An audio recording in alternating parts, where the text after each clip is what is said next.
Hello guys, welcome back. For today's video, tuturo ko sa inyo kung paano ba mag P2P dito kay BingX. Gamit natin yung GCash payment, no? So, sa mga wala pang BingX account dyan, may link po tayo sa baba. Pwede po kayo mag-open dyan, no?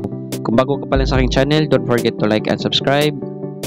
And click na rin yung notification bell dyan sa baba para lagi kayong updated tungkol dito sa bago natin i-exchange itong BingX. Okay? So, simulan na natin guys, no? So, dito, click natin yung more. Tapos, click natin yung quick buy.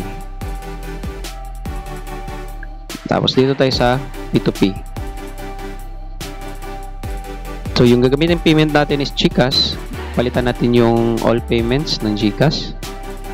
Yan, para naka-specific talaga ang GCash yung merchant na bibilhan natin. So, tapos naman, hanap tayo ng mga merchants na mas marami na yung transaction.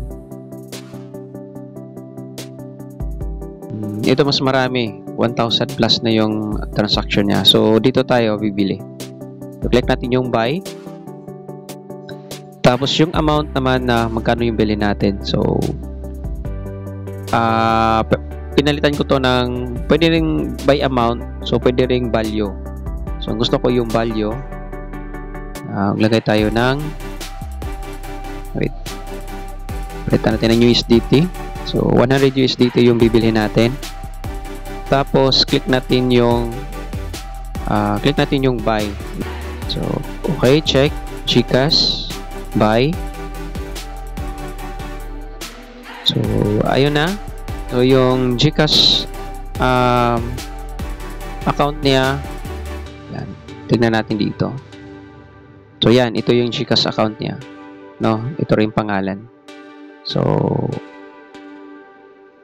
copy lang natin yan.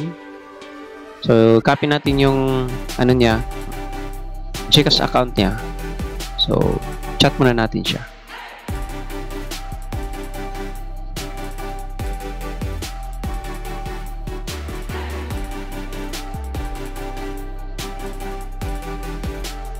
So, binigyan na tayo ng GCash detail niya. So, nakapag-send na tayo guys, no? Tapos, na-screenshot din natin yung GCash natin. Kaya, chat natin siya. So, yung na-screenshot natin na GCash payment, send natin sa kanya para mapatunayan nakapagpadala na tayo.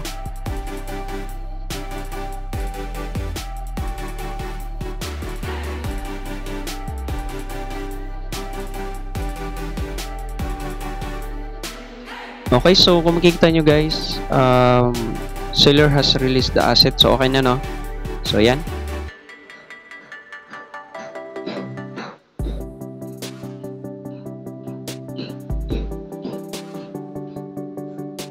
So, back natin guys. Check natin yung asset natin.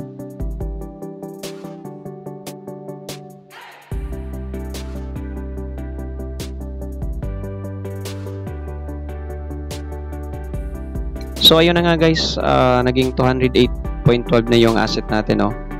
So, kung makikita nyo dito sa ating notification, no? Yan. So, ito yung na-release, ito yung details ng transaction natin dun sa, ano natin, no? So, nagbenta sa atin ng USDT. So, yun. So, ganun lang guys yung pag-transact dito ng P2P kay BingX. Ganun lang siya kadali. And that's it. Kung may tanong kayo, please comment down below. And please don't forget to like and subscribe and click na rin yung notification bell para lagi po kayong updated dito sa ating BingX account. Okay, so that's it guys. Thank you and have a nice day.